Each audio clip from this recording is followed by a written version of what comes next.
नमस्कार, मैं हूं आपके साथ कनिका अरोरा और आप देख रहे हैं एफएम न्यूज। खबरों में आगे बढ़ते हैं। अगली खबर लखनऊ से, जहां व्यापारी सम्मेलन का आज आयोजन होने वाला है। सरोजनी नगर के लक्ष्मण नर्सरी मैदान में यह आयोजन किया जाएगा। करीब 2000 व्यापारी सम्मेलन में हिस्सा लेने वाले हैं। तो आज व्यापारी सम्मेलन का आयोजन किया जाएगा। सरोजनी नगर के लक्ष्मण नर्सरी मैदान में यह आयोजन होना है, जिसको लेकर के तैयारियां भी की गई हैं। करीब 2000 व्यापारी इस सम्मेलन में हिस्सा लेने वाले हैं।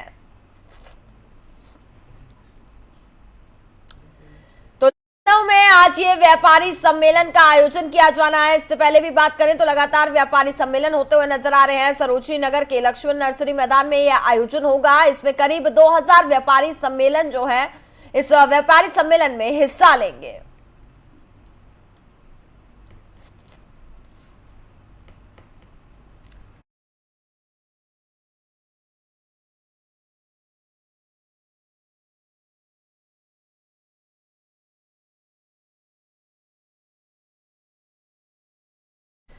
केंद्रीय मंत्री स्मृति ईरानी का वाराणसी दौरा। सरकार को 8 साल की उपलब्धियों की समीक्षा करने वाली है। सुबह 10 बजे से शाम 3:30 बजे तक बैठक होनी है।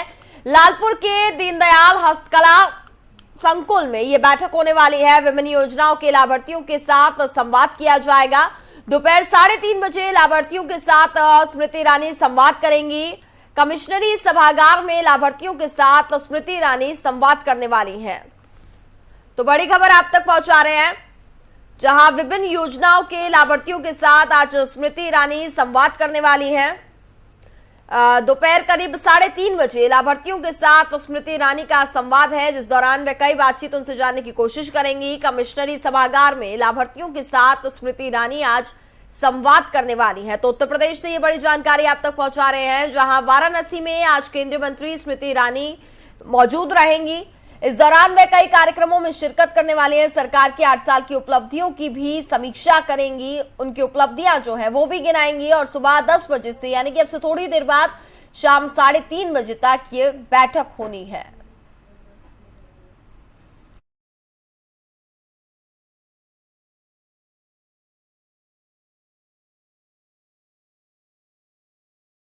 उत्तर प्रदेश में विधान परिषद की 13 सीटों पर चुनाव होना है। उत्तर प्रदेश एमएलसी चुनाव को लेकर के बड़ी खबर सामने आ रही है, जहां समाजवादी पार्टी ने एमएलसी चुनाव के लिए स्वामी प्रसाद मौर्य का नाम तय हो गया है। वहीं उन्होंने पर्चा भी खरीद लिया है। आपको बता दें कि यूपी के पूर्व कैबिनेट मंत्री स्वामी प्रसाद मौर्य 7 जून को एमएलसी का नामांकन करेंगे और इसी 6 जुलाई को यूपी विधान परिषद के 13 सदस्यों का कार्यकाल भी समाप्त होने जा रहा है, जिसके लिए 20 जून को चुनाव होना है।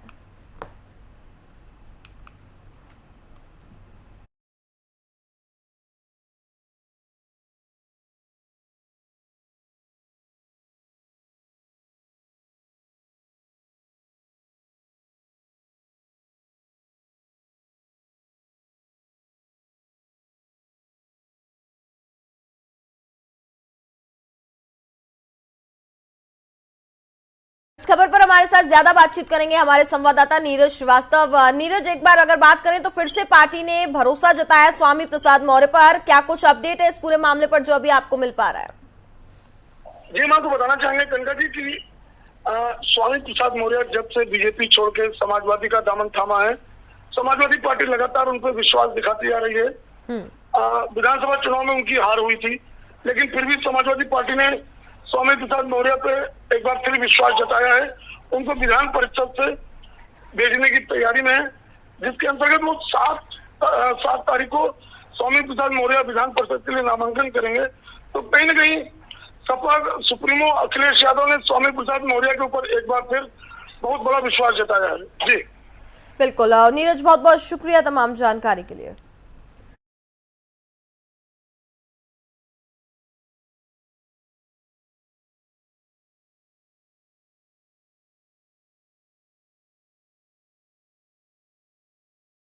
अगली खबर लखनऊ से, जो आपको बता दें कि हज यात्रा पर सऊदी अरब रवाना हुए हैं 377 यात्रियों को मंत्रिगण ने रवाना किया है। चौधरी चरण सिंह इंटरनेशनल एयरपोर्ट से ये पहली फ्लाइट गई है। यूपी सरकार के कई मंत्री भी वहां पर मौजूद रहे।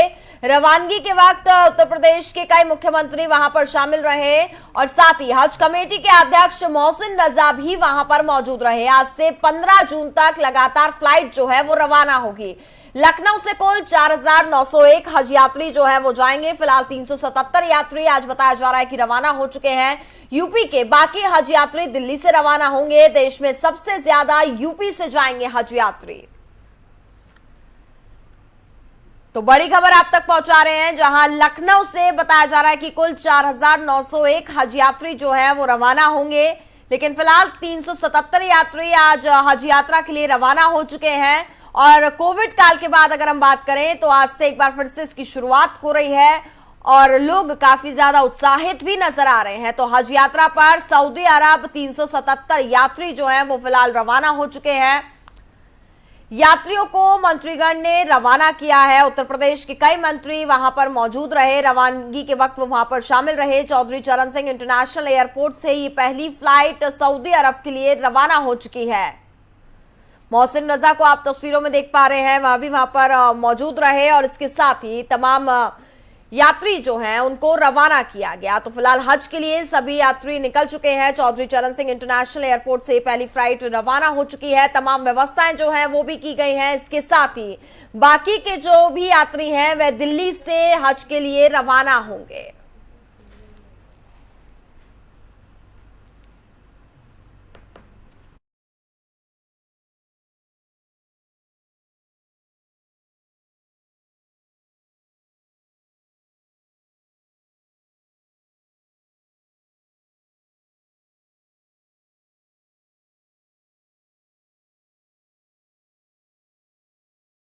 उत्तर प्रदेश में हर दिन घट रहे अपराधों पर सपा मुखिया अखिलेश यादव प्रदेश सरकार पर लगातार निशाना साधते हुए नजर आ रहे हैं। अखिलेश यादव कई मामलों में खुद पीड़ितों से मिलने गए हैं। वहीं इसी कड़ी में आज समाजवादी पार्टी का एक प्रतिनिधिमंडल कानपुर में छात्रा की हत्या के मामले में परिजनों से मुलाकात करने वाला है और जांच की मांग भी करेगा। सपा मुखिया अखिलेश यादव के निर्देश पर पार्टी का एक प्रतिनिधिमंडल कानपुर के गांव बोहारा पहुंचेगा। यहां बीते दिनों जहानाबाद कस्बा से कोचिंग पढ़कर आ रही छात्रा की हत्या कर दी गई थी। मृतका टीआईटी की छात्रा थी जो बीते सोमवार को कोचिंग के बाद लापता हो गई थी। काफी छानबीन के बाद छात्रा का शव फतेहपुर जिले के खेराबाद जंगल से बरामद हुआ था। वहीं परिजनों ने अगवा कर रेप के बाद हत्या किए जाने की बात कही है। बताया जा रहा है कि पीड़ित परिवार पुलिस की अब तक की कार्रवाई से संतुष्ट भी नहीं है। इसको लेकर के सपा का प्रतिनिधिमंडल बोहारा गांव के रहने वाले पीड़ित परिवार से आज मिलने पहुंचेगा। उनके आवास पर मुलाकात करेगा। सपा छात्रा की नृशंस हत्या मामले में जांच कराने की भी मांग उठाएगी।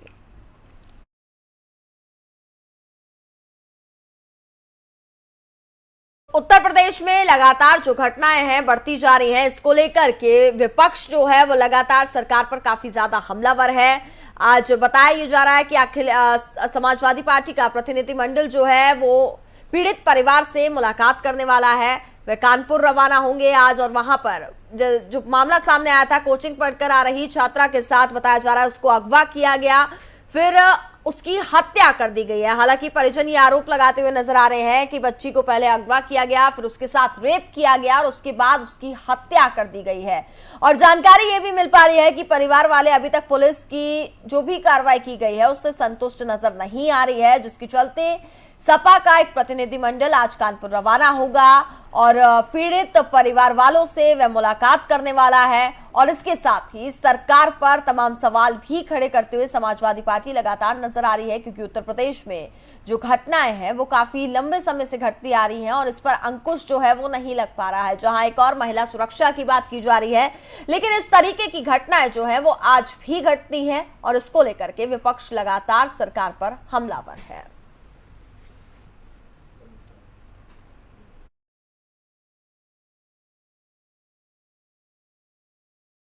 प्रतिनिधिमंडल आज कानपुर के लिए रवाना होगा। पीड़ित परिवार से वह मिलेगा और उनसे जानने की कोशिश करेगा कि आखिरकार क्या पुलिस की कार्रवाई से अभी तक वह संतुष्ट हैं। जहां एक और परिजनों का यह कहना है कि वे पुलिस की कार्रवाई से बिल्कुल भी संतुष्ट नजर नहीं आ रहे हैं। तो इस पर आज समाजवादी पार्टी का प्रतिनिधिमंडल मुलाकात करने वाला है।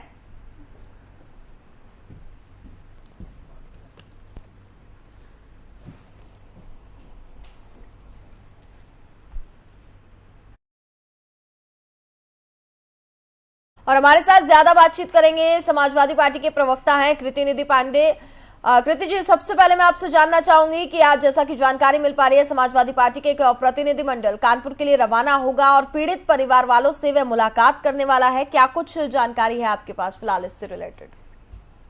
देखिए, समाजवादी पार्टी का डेलीगेशन कानपुर जाएगा और कानपुर में जो भी पीड़ित लोग हैं उनसे मुलाकात करेगा और घटना की सच्चाई से अवगत होगा कि वहाँ के हालात क्या हैं, क्यों ऐसी स्थिति बनी, गलती की स्थिति, इन तमाम बिंदुओं पर अपनी जानकारी कलेक्ट करेगा और समाजवादी पार्टी के राष्ट्रीय अध्यक्ष जी आदरणीय अखिलेश यादव जी को रिपोर्ट अपना सौंपेगा और उनको अवगत कराएगा। और समाजवादी पार्टी नेता प्रतिपक्ष भी आदरणीय अखिलेश यादव जी, तो सदन में भी उस बात को और माननीय मुख्यमंत्री को उस बात से अवगत कराया जा सकता है कि ये हालात हैं कानपुर के। बिल्कुल। और वहीं परिवार वालों का भी एक कुछ कहना नजर आ रहा है कि वे पुलिस की कार्रवाई से अभी तक संतुष्ट भी नजर नहीं आ रहे हैं। और वहीं दूसरी ओर बात जो की जाती है, सरकार तमाम महिला सुरक्षा के वादे करती हुई भी नजर आ रही है, महिलाओं के लिए कई फैसले जो है वो भी लिए जाते हैं और बावजूद उसके इस तरीके की घटनाएं प्रदेश में घट रही हैं। देखिए, महिला सुरक्षा के नाम पे तो जिस तरीके से कोठा बयानबाजी कहा जाए, क्योंकि चंदौली की घटना हो, प्रयागराज की घटना हो जी, और रक्षक की जब भक्षक हो गए हैं उत्तर प्रदेश के अंदर, तमाम पुलिस वाले जब महिलाओं के साथ इस तरीके का व्यवहार कर रहे हैं, इस तरीके की हरकत कर रहे हैं, तो फिर ऊपर वाला ही मालिक है, क्योंकि जिसके जिम्मे रक्षा करने की जिम्मेदारी जब वो भी भक्षक की भूमिका में आ गए हैं तो भगवान ही मालिक है इस सरकार का। और मैं तो कहूँ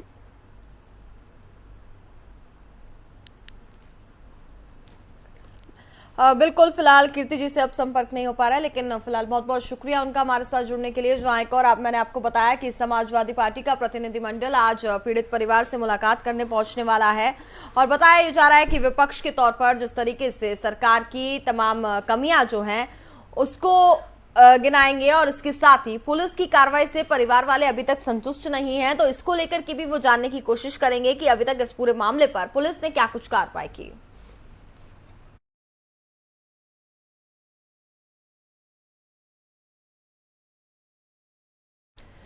16 साल पहले वाराणसी में हुए सीरियल बम धमाके से जुड़े 2 मामलों में गाजियाबाद की एक अदालत ने शनिवार को आतंकवादी वलीउल्लाह को दोषी करार दिया है। अदालत इस मामले में आज आतंकवादी वलीउल्लाह को सजा भी सुनाएगी और इस धमाके में करीब 20 की मौत हो गई थी और कई लोग घायल भी हुए थे। तो आज इस पूरे मामले पर कोर्ट अपना फैसला सुनाएगा। साल 2006 का यह पूरा मामला बताया जा रहा है, जहां धमाके में करीब 20 लोगों की जान चली गई थी।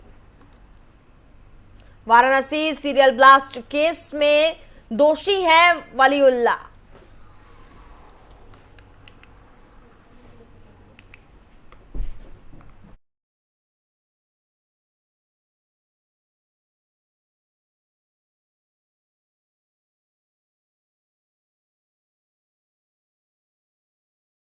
मुरादाबाद से समाजवादी पार्टी के सांसद डॉक्टर एसटी हसन ने नुपुर शर्मा और नवीन जिंदल को बीजेपी से निष्कासित किए जाने के फैसले का स्वागत करते हुए भारतीय जनता पार्टी का शुक्रिया अदा किया। उन्होंने कहा कि इससे पूरी दुनिया के मुसलमानों में नाराजगी थी। ये जरूर है कि देर आए दुरुस्त आए, लेकिन फैसला सही है। वहीं सपा सांसद डॉक्टर एसटी हसन से आगे क्या कुछ कहा, आपको सुनाते हैं।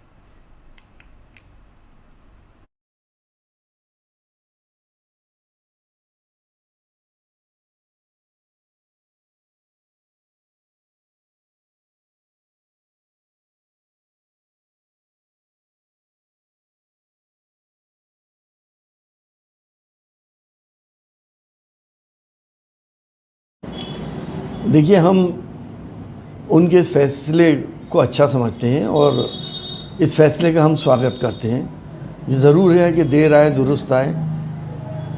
जैसा उन्होंने बयान दिए हैं, सिर्फ हिंदुस्तान ही नहीं बल्कि इंटरनेशनल मुस्लिम कम्युनिटी के अंदर इस बात का एहसास होने लगा कि हिंदुस्तान के अंदर मुसलमानों की कितनी बेइज्जती की जा रही है। बीजेपी ने अच्छा कदम उठाया, क्योंकि हम जानते हैं कि हमारे आका सल्लल्लाहु अलैहि वसल्लम की शान में गुस्ताखी करने पर हमारे दिलों में बहुत तकलीफ़ होती है।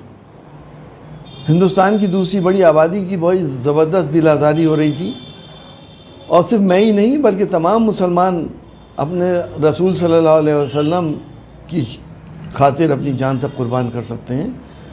ये बर्दाश्त हरगिज़ नहीं किया जा सकता। भाजपा के इस कदम का आप स्वागत करते हैं? जाहिर है जो चीज़ सही हो उसका स्वागत करना चाहिए। हम इस कदम का स्वागत करते हैं। नेशन कार्यक्रम में शिरकत करने पहुंचे पूर्व केंद्रीय मंत्री डॉक्टर रामशंकर कठेरिया ने मोदी सरकार के 8 वर्ष की उपलब्धियां गिनाते हुए इटावा लोकसभा में कई विकास कार्य कराने का आश्वासन दिया। पूर्व केंद्रीय मंत्री और इटावा सांसद डॉक्टर रामशंकर कठेरिया ने प्रेस कॉन्फ्रेंस कर जानकारी देते हुए बताया कि 6 महीने के अंदर इटावा में पासपोर्ट ऑफिस शुरू हो जाएगा। वहीं इटावा सांसद डॉक्टर रामशंकर कठेरिया ने आगे और क्या कुछ कहा, आपको सुनवाते हैं।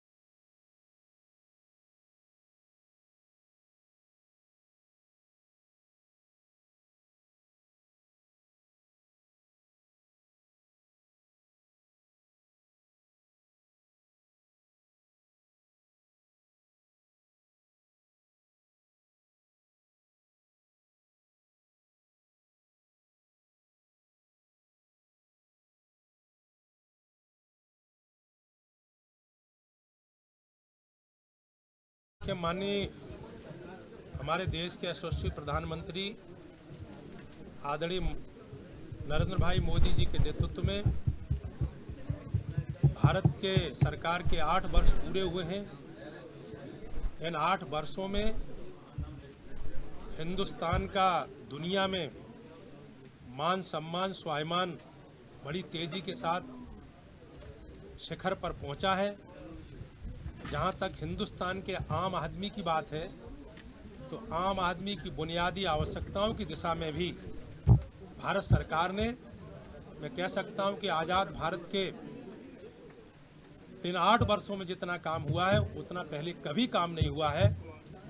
चाहे वो प्रधानमंत्री आवास योजना के अंतर्गत लगभग 4 करोड़ आवास दिए गए हों, चाहे शौचालय बनाने का लगभग 11 करोड़ शौचालय बनाने का काम किया गया, उज्ज्वला के अंतर्गत 9 करोड़ परिवारों को गैस सिलेंडर वितरण देने का काम किया गया, लगभग जो है फसल जो हमारी प्रधानमंत्री किसान सम्मान निधि के तौर पर 12 करोड़ से ज़्यादा किसानों को सम्मान निधि देने का काम किया गया। इसी के साथ हिंदुस्तान के अंदर लगभग जो है 8 एम्स बनाने का काम किया गया, 2 से नए मेडिकल कॉलेज तेजी के साथ बनने का काम हो रहा है। इसी के साथ साथ हिंदुस्तान के अंदर चाहे वो रेलवे का मामला हो, चाहे वो सड़क का मामला हो, पूरी तरह से जाल बिछाने का काम तेजी के साथ किया जा रहा है। पूर्वी जो हमारा उत्तर प्रदेश है, उत्तर प्रदेश को जहां पर लगभग ऐसे 100 संगठन थे जो अलगाववादी के रूप में काम करते थे, उनको उनके साथ बैठ के समझौता किया गया।